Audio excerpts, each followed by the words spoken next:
I wanted to share with you a little bit why I'm interested in doing a podcast on listening.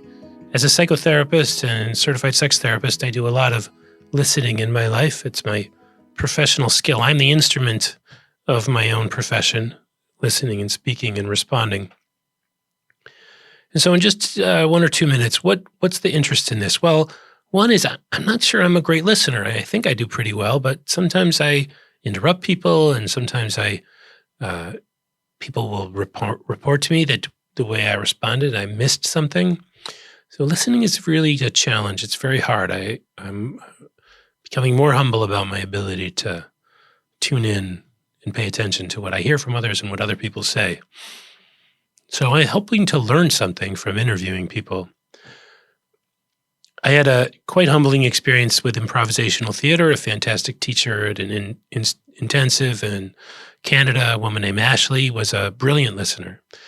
It was humbling to listen to what a fantastic listener she was, and then learning to do improvisational theater, which I've studied for several years before that, how hard it is to really listen to what other people are saying or doing.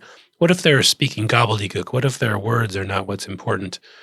We listen to their body language, and there's so many stimuli in the room at any one moment. The great improvisers pick up on a lot of nuances other people miss.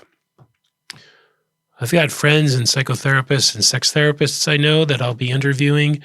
You're going to hear a lot from therapists because that's who I know. I am one, and I have access to some of the great minds in the field of sex therapy and psychotherapy.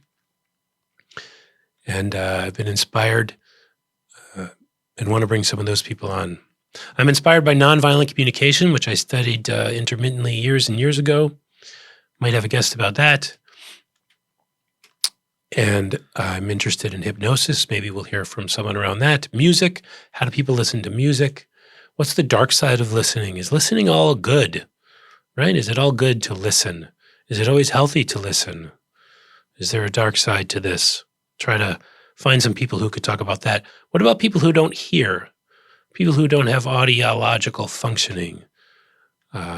Clearly they listen. I'm not a non-hearing person, and I'm really interested, the more I think about it, how to even provide that content.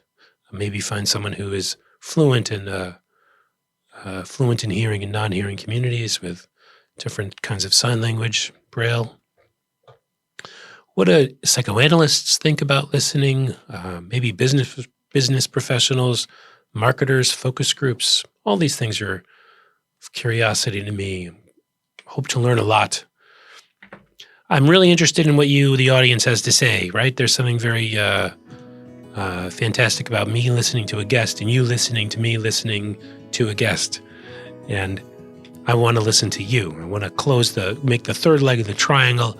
You can email me. Maybe I'll do a synchronous show where I'll be live. If I get a couple thousand fans or subscribers or frenemies, I don't know. Have people who want to call in or email me while I'm doing a show. I'm far from that right now. I can't even call myself a podcaster yet. So stay tuned, subscribe on OnListening.net. Find the webpage, reach out. I'm sure there'll be some social media presence, and enjoy the ride with me. Thank you so much.